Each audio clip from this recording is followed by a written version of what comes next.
A national crime. The Canadian government and the residential school system, 1879 to 1986. Written by John S. Milloy. Foreword by Mary Jane Logan McCollum.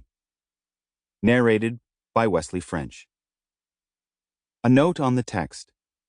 The appendix and notes for each chapter, as well as references, can be accessed online at uofmpress.ca/accessible audio/national crime. Image.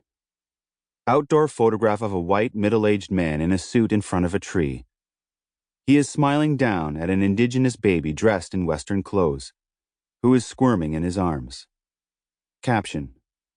A potential pupil. Image. Indoor photograph of Indigenous children seated around long wooden tables set for a meal. In the foreground, there's a table of girls, while in the background, there's a table of boys.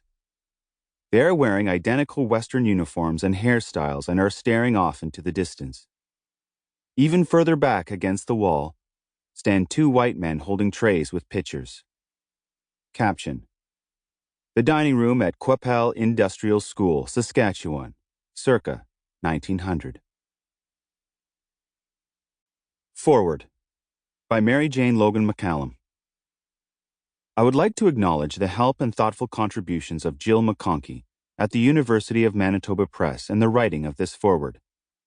Her skills as an editor and her knowledge in this field have been invaluable. Her faith and encouragement were essential to its completion.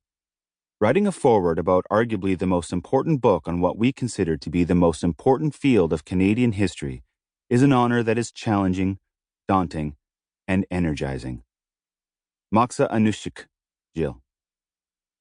A National Crime was and continues to be one of the most important books in Canadian history.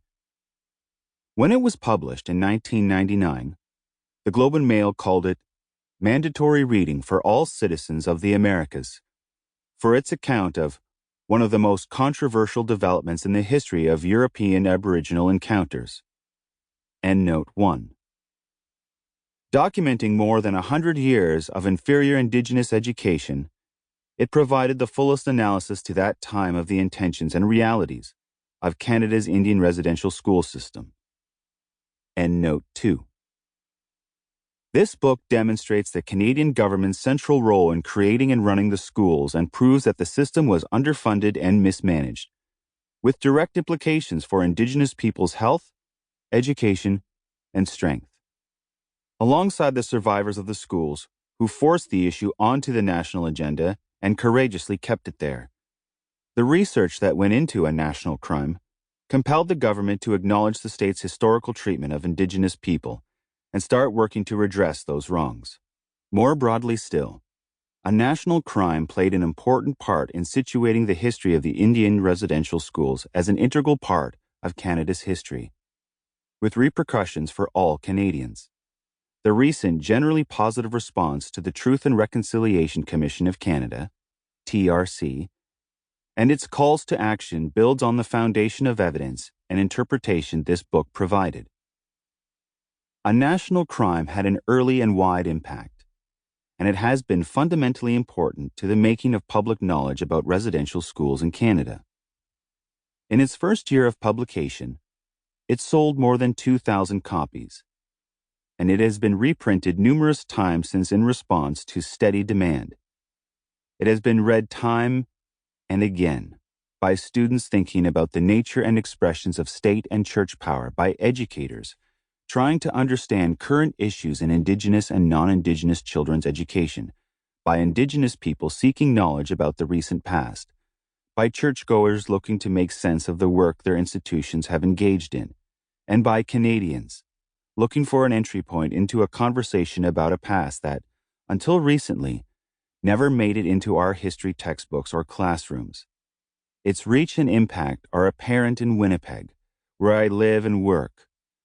The Winnipeg Public Library System currently holds 26 physical copies of A National Crime and 1 digital copy.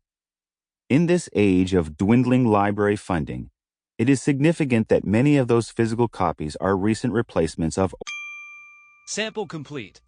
Ready to continue?